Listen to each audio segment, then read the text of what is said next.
4 lightning round questions, as in yes or no answers, and then there'll be some questions that Serena will ask that were fielded by the public. Thank you for coming tonight and best wishes. Over to Judy. Good evening, everyone. I'm Judy Zango, Executive Director of Sunnyside Community Services. Glad you're all here, and now we're going to start with introductions. Leonardo, we'll start with you and then proceed to your left. And if you could just say your name and how you decided to run for this position. I can lose the mask, right? Yes. Great. Thank you, Judy. Thank you, Christian. Thank you to our hosts. My name is Leonardo Bellaro, and I am here today to ask for support from our voters in the upcoming June primary. I am the son of an old school Sicilian immigrant family. The lessons we learned at home were very simple. You study hard, you work hard, and you give back to your community. As I've been going around and talking to folks in the district, there's a certain sense of anxiety that they have based on how will we recover and how will we rebuild. That's why I'm running on a platform of investing in apprenticeship programs and job training, increasing our investments in transit infrastructure and housing, supporting our small businesses to full recovery, and making sure that kids have great education opportunities. All kids have great education opportunities. Should we be looking towards y'all or that way, the folks? Does it matter? Okay, thank you. Hey y'all, I'm Tiffany Caban. I'm a public defender, organizer, activist, queer Latina, raised by an elevator mechanic and a domestic worker in a working class family. And above all else, I'm a Queens girl who has built a big, beautiful coalition of over 50 community-based organizations, labor unions, elected allies that are ready to change the lives of working families in our community. I spoke to an organizer in Astoria Houses, Andre. He said, everyone tells you it takes a village to raise a child, but who is uplifting and supporting the village? And that's the job of government. That's why I'm running for city council, because it's where the work is. And local doesn't mean small. I'm running, yes, to pick up the trash, to fill the potholes, to trim the trees, but also I am running to legislate and set a budget in the largest, most powerful city government in our entire country. And I'm ready to do that on day one. I know we need solutions scaled to the size of the problems that we have. I have plans to do that. It's a continuation of the work I've already done. It'd be an honor to do it as your council member, so thank you. All right, good afternoon, ladies and gentlemen. Thank you very much for hosting this event. It's important to hear all the candidates, and I thank you for that. I think I'm the oldest running here for City Council. I've done it before. I remember running in 2001 against Peter Malone Jr., and the hottest issue back then were the power plants in Astoria. And there was so much talk about reform and this and changes and elimination. You know, hence all these years passed and nothing happened really in Astoria. I'm also the son of an immigrant. I was born in this community. I was born on 31st Avenue and 45th Street, Boulevard Hospital. I grew up in this community. I went to the public schools in this community. I work and I continue to maintain an office in this community. This is a great community.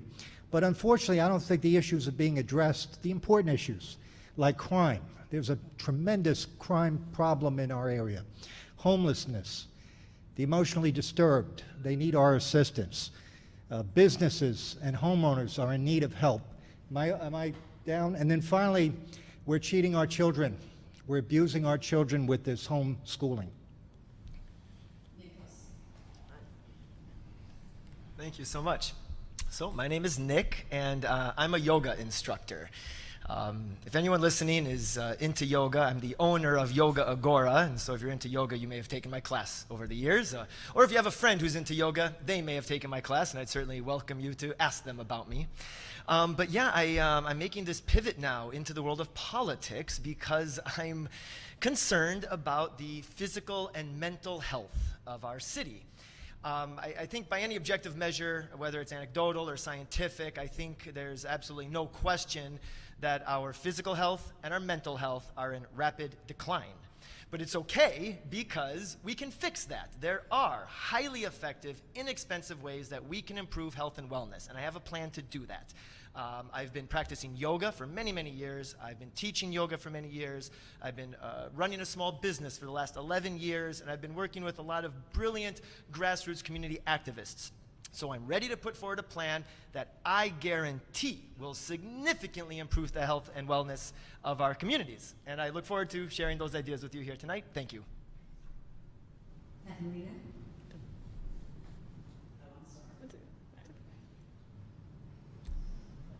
I'll wait till the camera's there. I'll wait till the camera's there. Hey there, I'm Katerina Kat Joino. I'm running for City Council in District 22, so thank you, Queens Post, for hosting this forum. Like many candidates on stage, as well as many residents and their queens, my parents left their countries in the 90s, settled in Queens, of all places. They settled in our great district. So I'm running to represent them, as well as any other candidates and any other residents who are immigrants. I'm also trying to represent people who were born and raised here, like I was. People who are so proud to call this place home, people who have been here for generations, and people who have left their homes from other parts of the country, other parts of the world, to settle in our great district. I'm so proud that you guys chose our great area, but also I know that we haven't improved in the last 60 years. And if we don't start now, we run the risk of losing diverse, talented people to come into our city. So I'm looking to make a change and making a tangible structure to our city. And I'm the best person to do it because I'm so passionate about where I'm from, but also because you need fresh new ideas for our great city. So thank you enough, and I wish that you would support me on June 22nd. And now, Evan.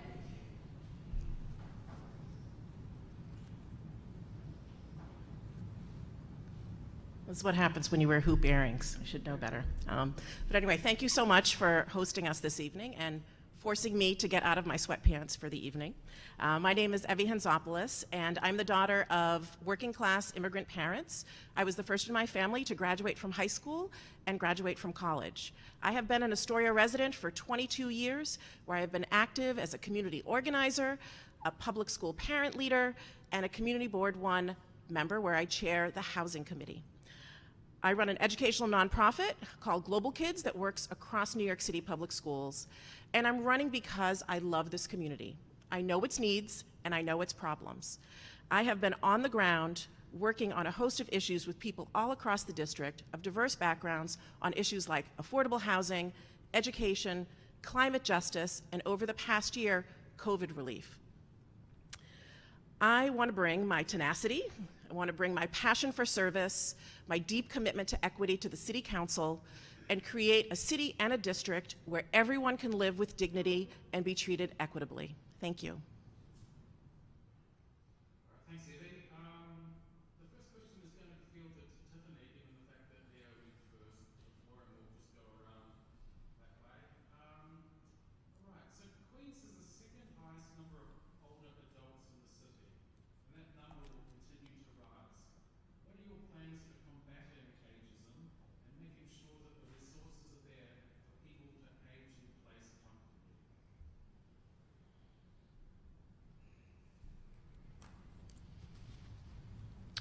Thank you for your question. I mean, a large part is, again, we manage one of the biggest budgets in the entire country. So putting our money where our values lie and putting that money towards elder care programs, deeply 100% affordable housing for folks, right? Supportive services, and that comes from divesting from the bloated police budget and investing in those in that community. That comes from capital improvements to our transportation, right? We need to make sure part of being able to age with dignity is being able to move freely with dignity. We have a ton of above ground subway stations. Only one has a working elevator. It's a beautiful thing that we are getting a boon of resources from the state level, thanks to a bunch of really bold, progressive Democrats. But we have a responsibility to make those investments as well. Increases to the services around Access-a-Ride, making sure that all of our transportation stations are sheltered, and then access to healthcare. We are losing hospital beds by the year. We don't have clinics in place, which should be one-stop shops for all of our community members, including our senior citizens. I think that was the time, yeah? Okay, thank you.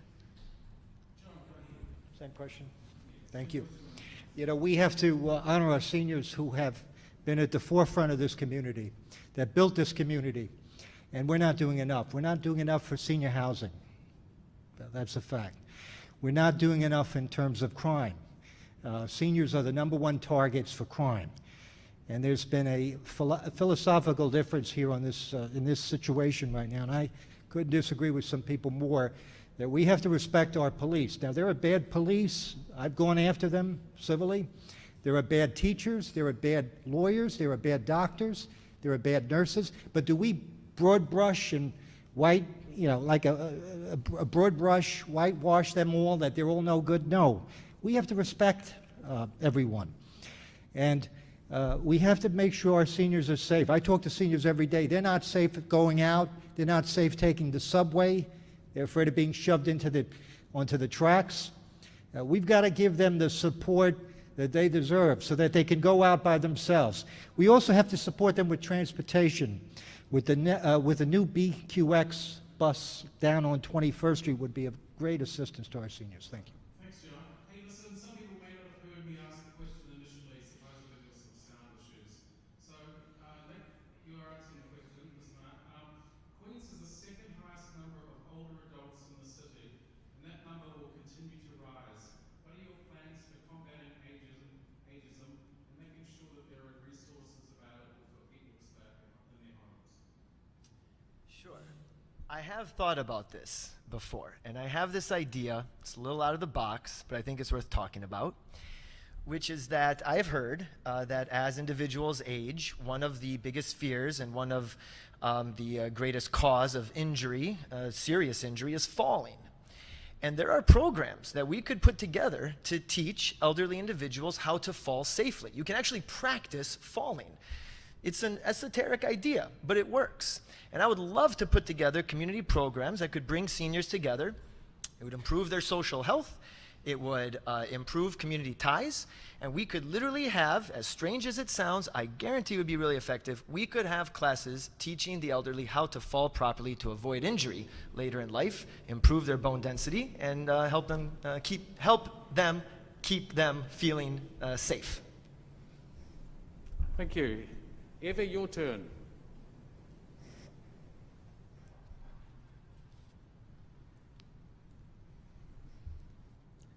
So thank you so much for that question.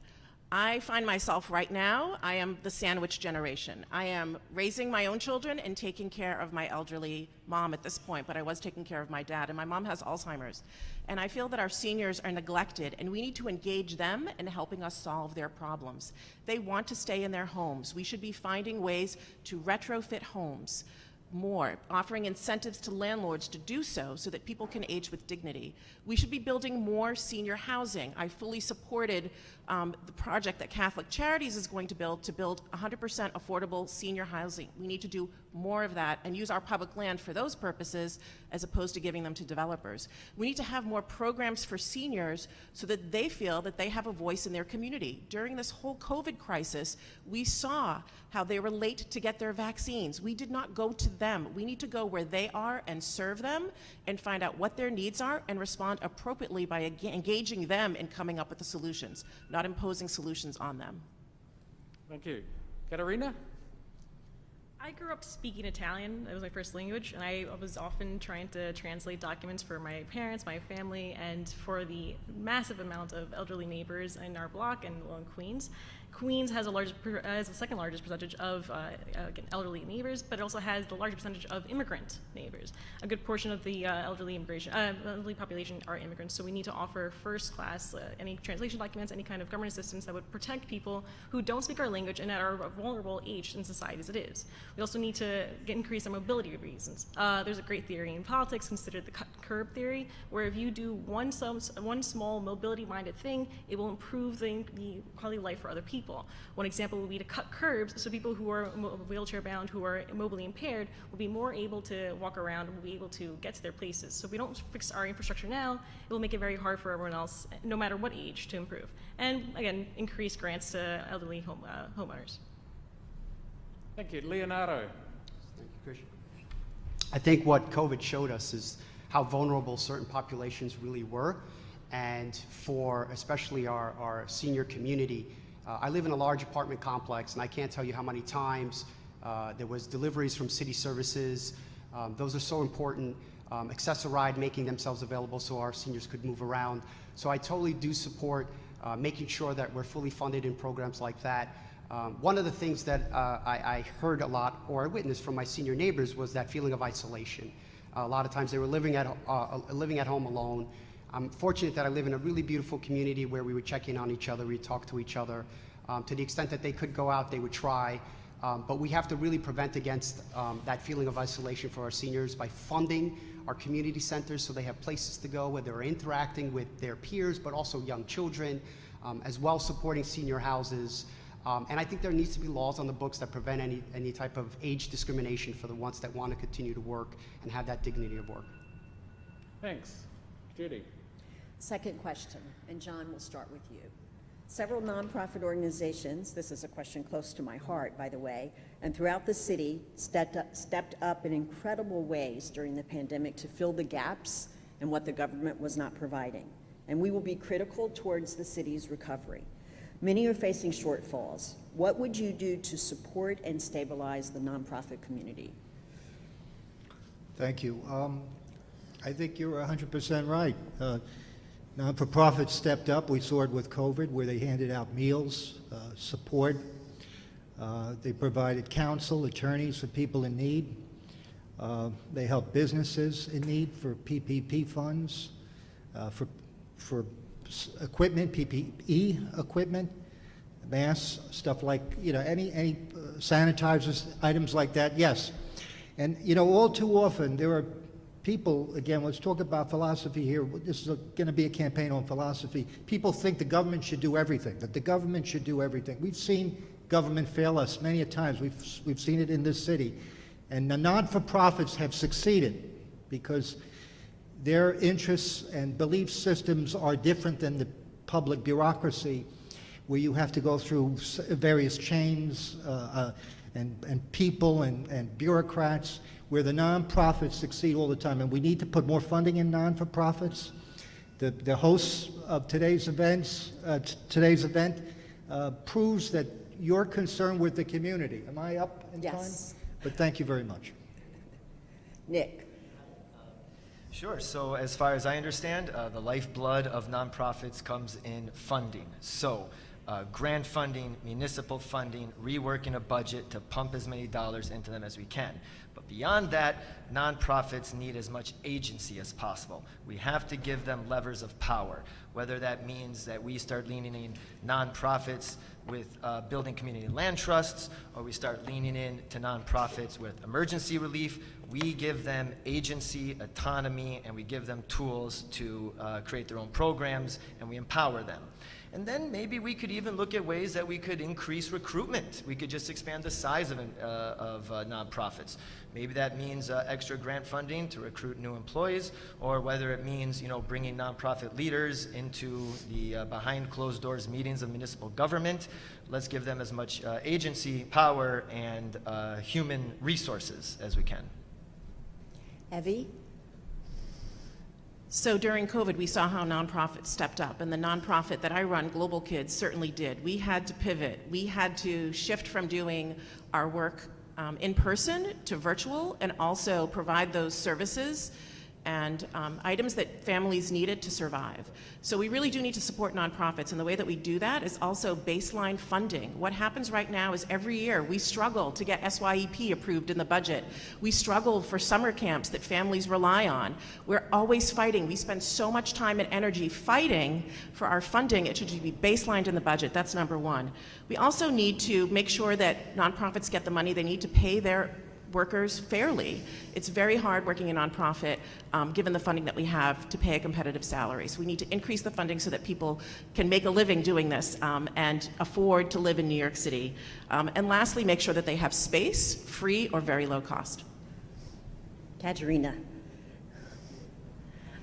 Like my other colleagues have mentioned before, our government has failed us essentially during COVID. So we're at a place where our nonprofits have to step up and do what our government couldn't do for ourselves, which is PPE, which is providing household care for people, providing food for people. So as a city council, which is a government elected official, you would have to improve the funding, as everyone else has mentioned, but also improve recruitment tools. I did an internship in high school because I'm poor, low income. I was raised below the poverty level. So I got a job as a 15-year-old kid planting trees in Astoria, no less. We need to improve our ability to recruit people and also make that kind of idea in our own civic-minded education system. My middle school offered a civically minded project and actually promoted people to go and work into the nonprofit sector. We need to improve recruitment, we need to improve funding, but we also need to improve, again, as people have said, it's power and authority to get things done that the government can't do. So we need to improve what reasons the government hasn't done, and do that our own internally, and also externally help nonprofits survive in this economy. Leonardo.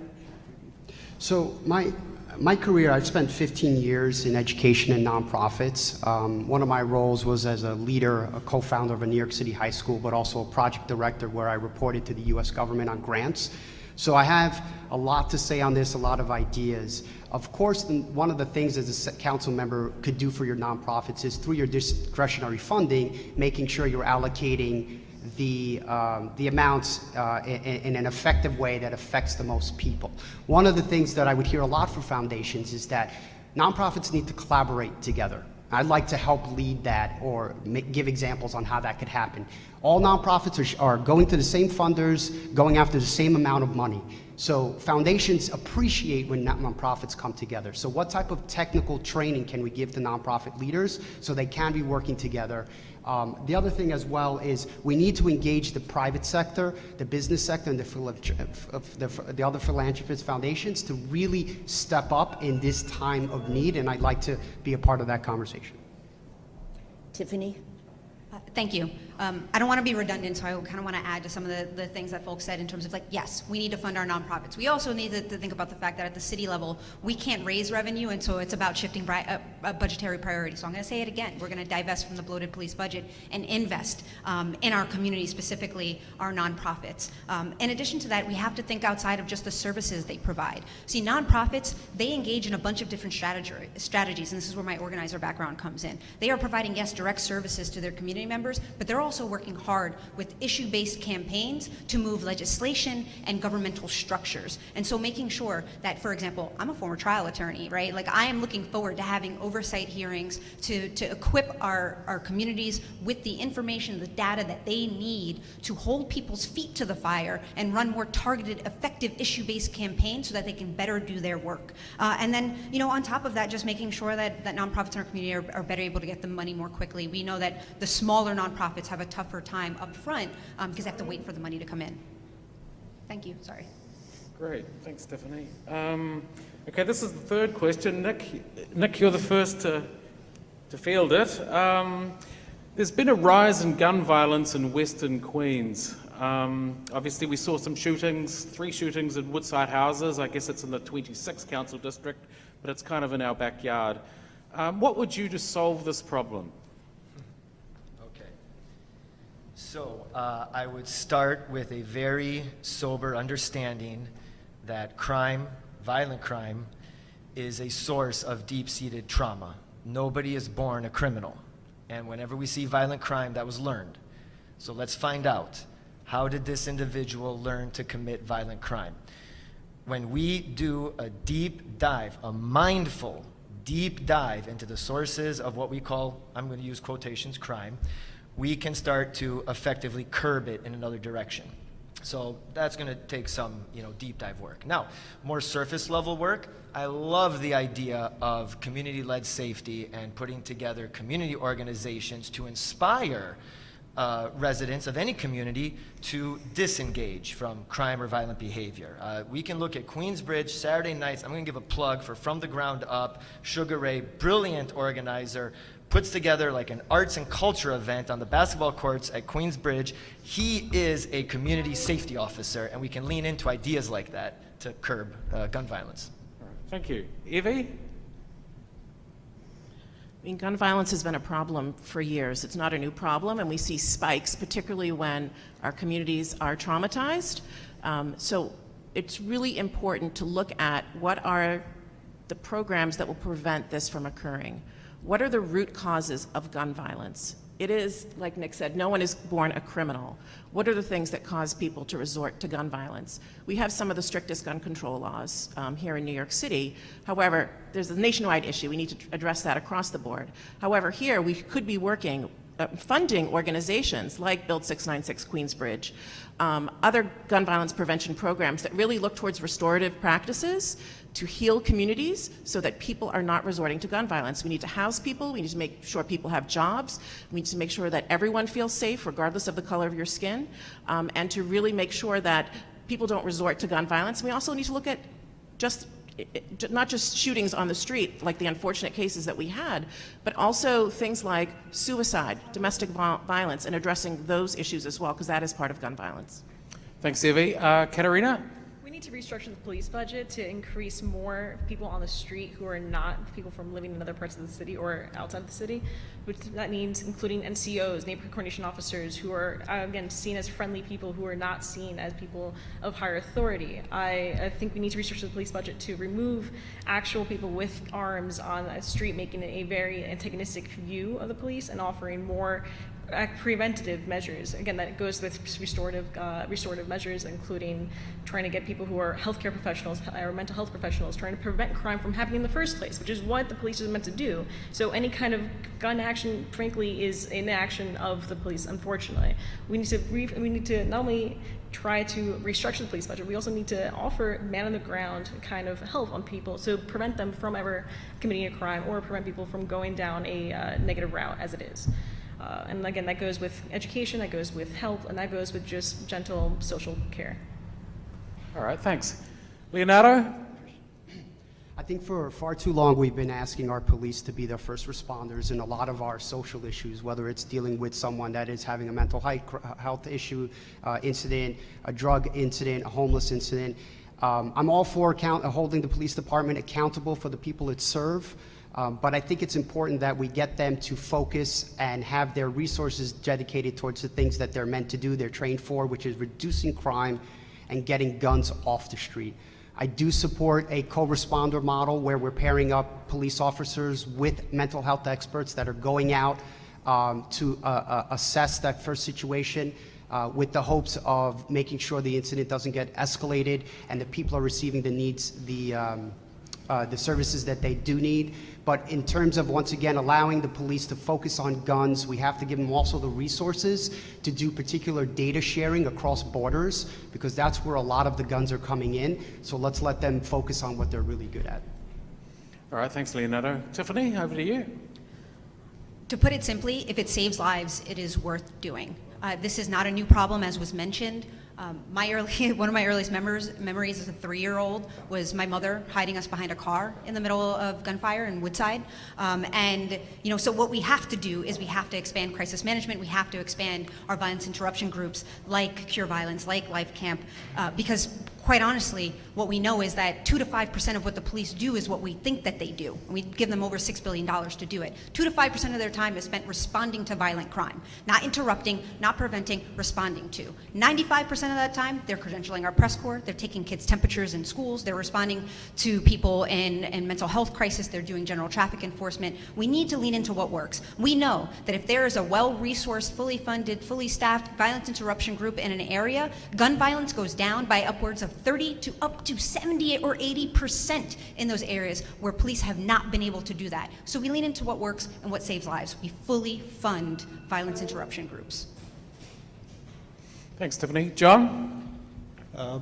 There's a double attack here. First, the attack is on the police, where people don't respect the police. They want to defund the police. They want to disband the police.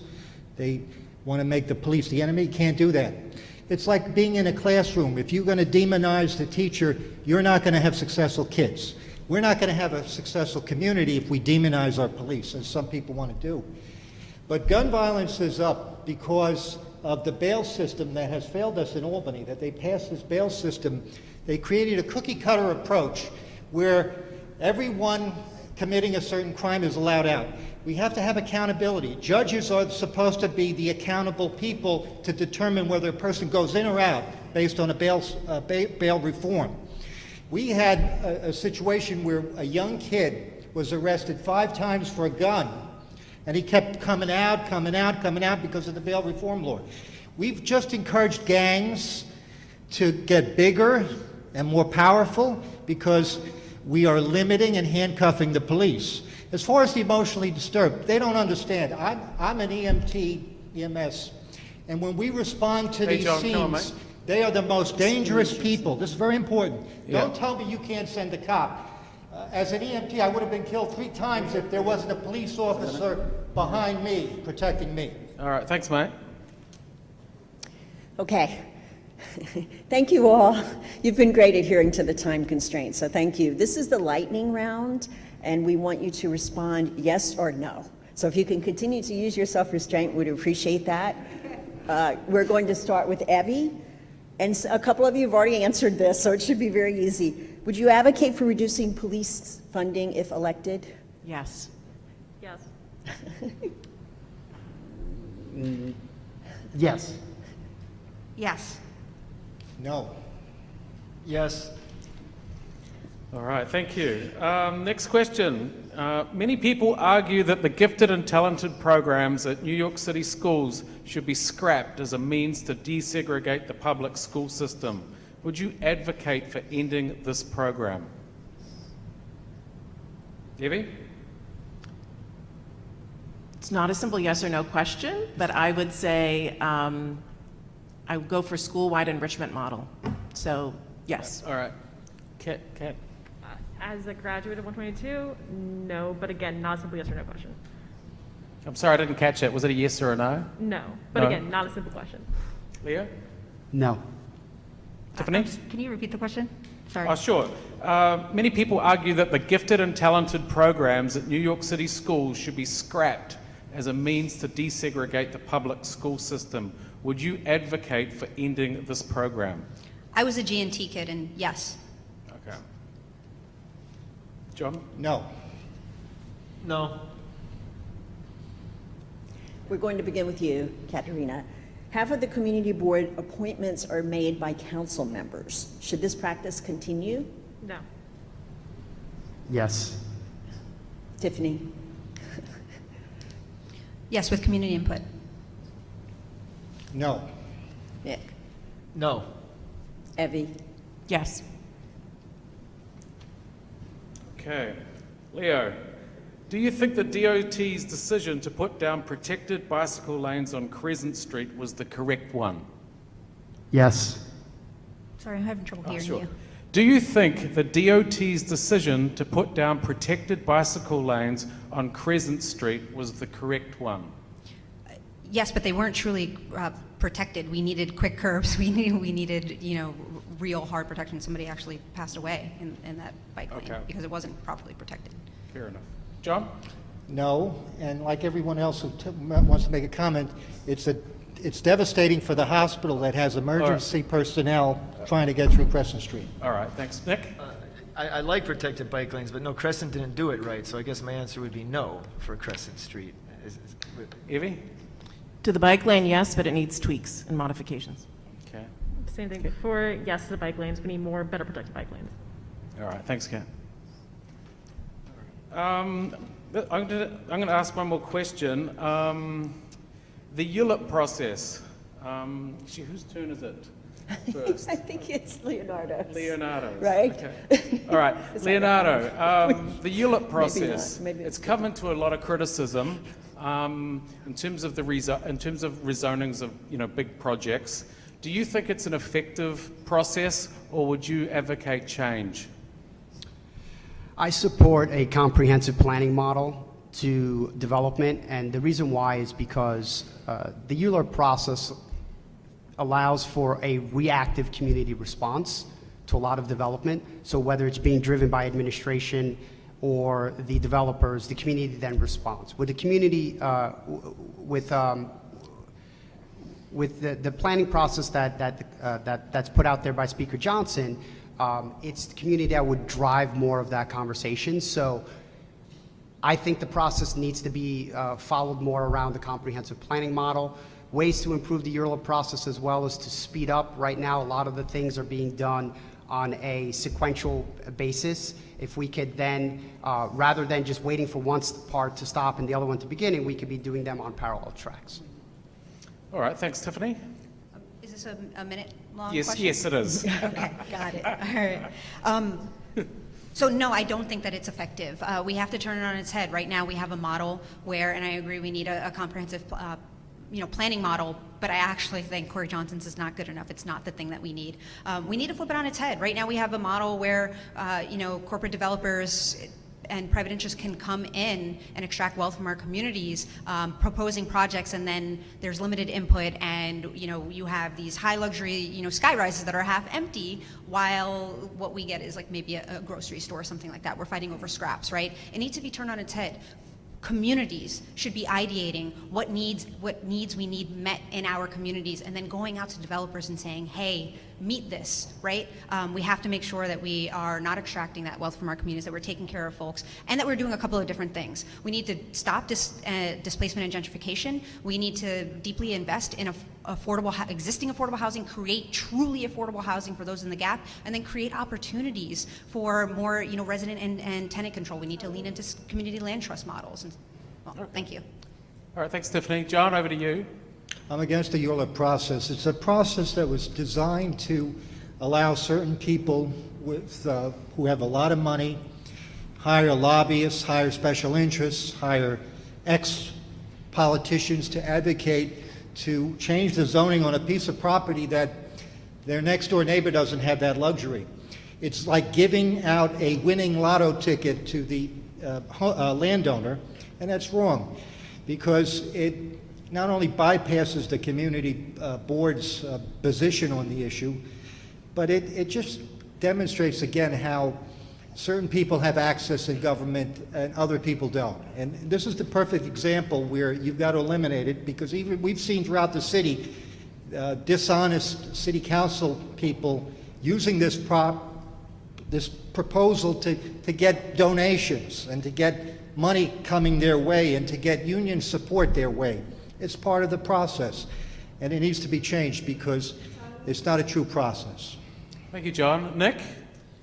Yeah, I mean, ULERP is such a joke. It's one of the saddest pieces of political theater I've ever seen in my life. You have a community board that weighs in, but their weigh-in means nothing. And then you have this borough president that weighs in, and that doesn't mean it. And the borough president, that's a bit of a useless office, I'm sorry, but they weigh in and their voice means nothing. And then it goes to the council member, which is kind of nice, like that's okay. The best way to do it, community boards know what communities need. Give the power to the community board itself. And in terms of appointing the community board, I hope my yes/no question wasn't wrong, because a community board should be elected by the community themselves. Right now they're appointed by the borough president. I think that's a huge mistake. So if we have a community board appointed by the members of the community, they can determine for themselves what rezonings they want to pass or not. It's really sad and it's kind of pathetic that government operates with a ULERP process. All right, thanks, Nick. Over to you, Evie.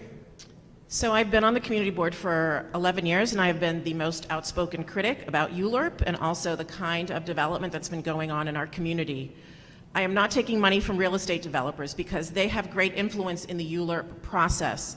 By the time it gets to be certified by city planning, the deal has already been done. And so ULERP is really just, I think, it is in a way political theater. There is no real there's not enough influence that the community board or even the borough president can have because they're advisory.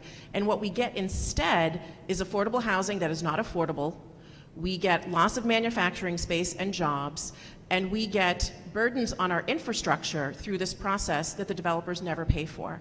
So I believe in fully revamping, revising, doing over ULERP, and actually engaging in a true community comprehensive planning model, but not the one that is before us in the City Council that's been proposed by Corey Johnson, because that, once again, puts developers first and the community last.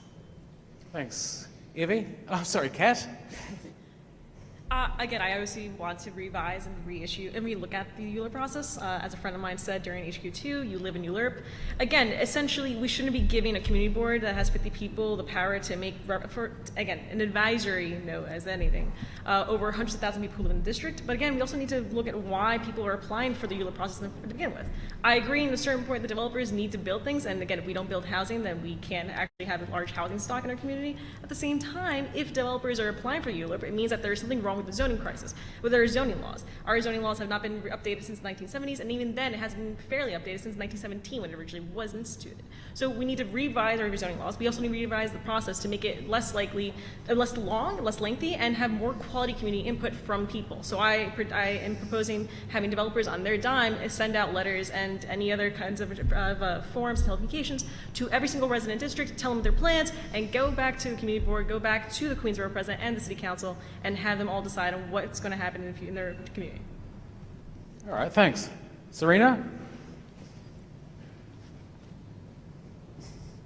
Hi, everyone. So we received several questions from the public, and I have one here that really resonated from a lot of our readers, from those who send in questions.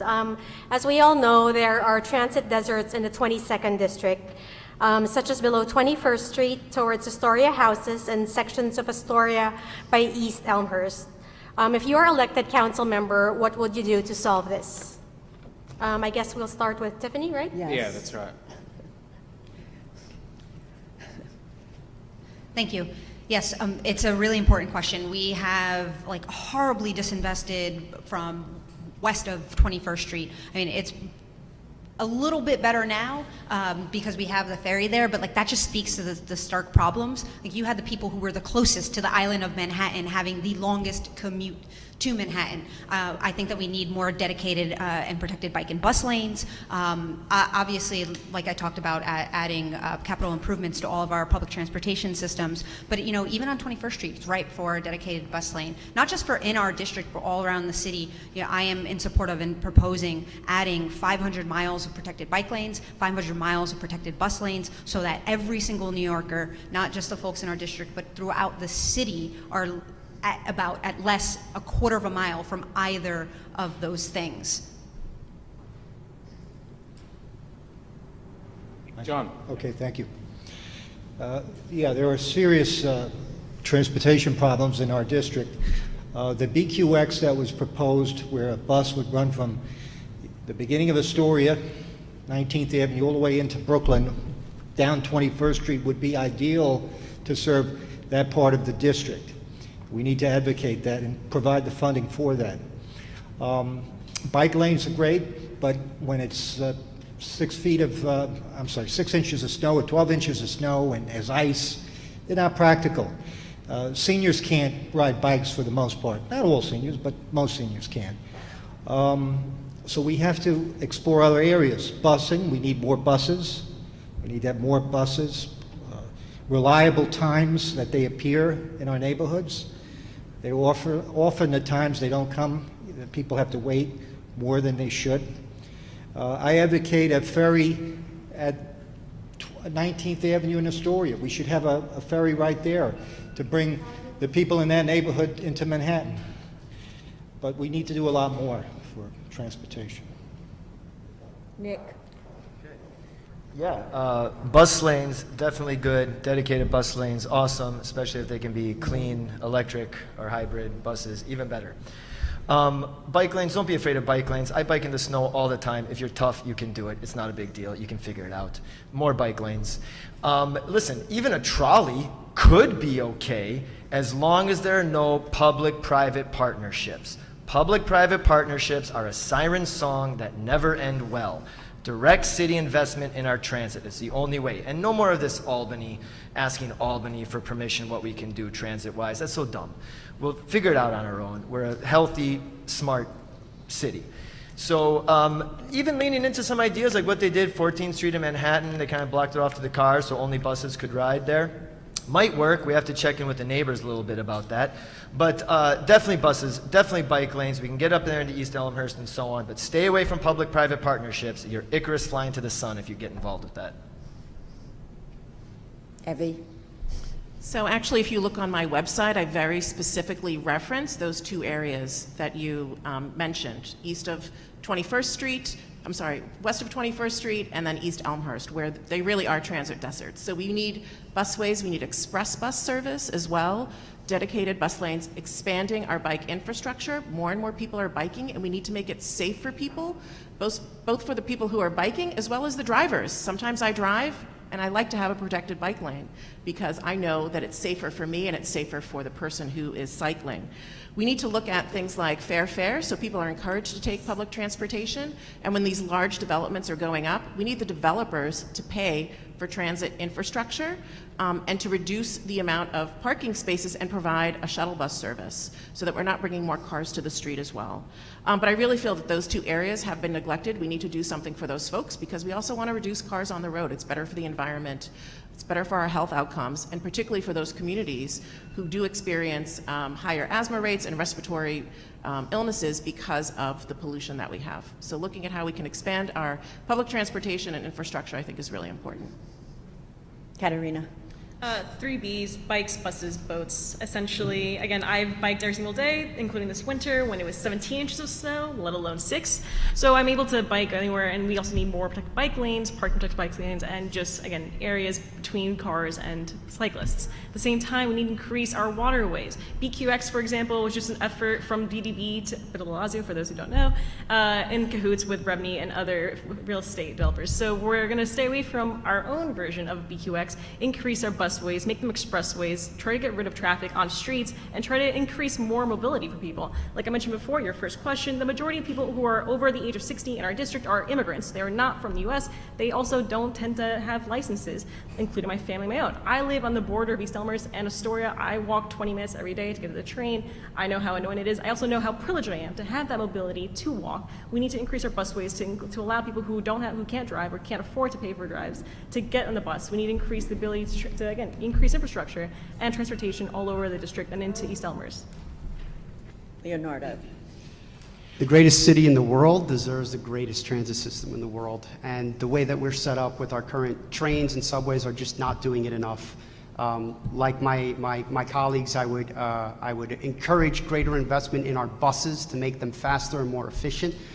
We need to explore more opportunities for dedicated bus lane, all-door boarding as well to speed up the buses, also using particular technology, signaling technology, so that we're giving buses priority in the traffic flow.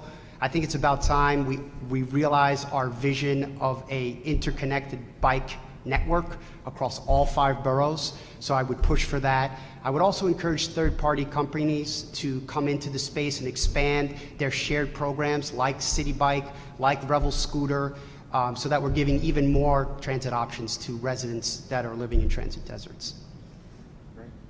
Okay, and we have a second question, which was the second question, and I guess just like me, a lot of our constituents in District 22, we want to know, do you believe that Amazon's last-minute decision not to open a headquarters in Long Island City was a victory or a missed opportunity for the district, and why?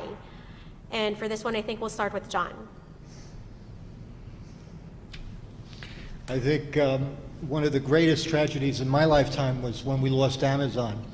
Now, if you could think of sports, there was LeBron James, where he was the best player in the league, and every team vowed to get him. And when he decided to go with the team, which was the Miami Heat, everybody went crazy. New York would have wanted to have that. We had the competition all across the United States, and Amazon picked Long Island City. Now, many of us feel that, there's too much overdevelopment, but if Long Island City didn't develop the way it was, Amazon would have never have decided to pick it. We've lost 20,000 jobs, over 10,000 union jobs, from porters to maintenance people in buildings, construction jobs. The businesses were devastated, the peripheral businesses, the restaurants, bars, cafes, laundromats, dry cleaners, cab drivers, devastated. We see now the impact of losing Amazon with this pandemic. It would have been a boost for us. We lost a school. They promised us a public school. They promised us a park. We lost that. And we saw recently, John, you got to wrap it up, where they proposed $2 billion to support affordable housing, Amazon. So when the people go against Amazon, they're doing the Thanks, community John. service. Thanks, Mike. Disservice. Thank you. Listen, we dodged a bullet that Amazon didn't come here. We should be thanking our lucky stars Amazon didn't come here. Amazon's not cool. Amazon represents everything that's wrong with capitalism. Those jobs, I've read about these jobs at Amazon. What I've read isn't good. A lot of people suffer there. We don't need Amazon jobs.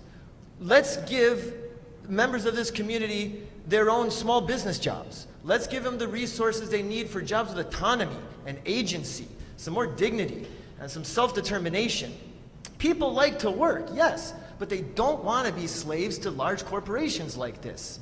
Amazon, whatever we want to say, listen, small businesses lost so much money during COVID. Amazon's doing great. If Amazon wants to do something cool, send small businesses all the money that they have now lost and all the debt that they're in if Amazon wants to do something special for New York City. They don't need to set up a headquarters here. Amazon's not cool. Evie. So Amazon came anyway. I think we're forgetting that. No, they didn't build their headquarters, but they still opened distribution centers. They are here. We were willing to give away publicly owned buildings, the DOE building, give it away to Amazon for them to make more profit. They weren't going to pay taxes. They are making billions. They are one of the most profitable companies. So while I understand people were frustrated that maybe some jobs would be lost, we have to ask ourselves the question, what kind of jobs and for whom are those jobs? Who would be benefiting? And it really wasn't going to be the really good paying jobs that we wanted for the people in the community. So I think that it was a victory because now we are demanding more when large parcels of land need to be developed. We should not be giving away public land like we were going to do.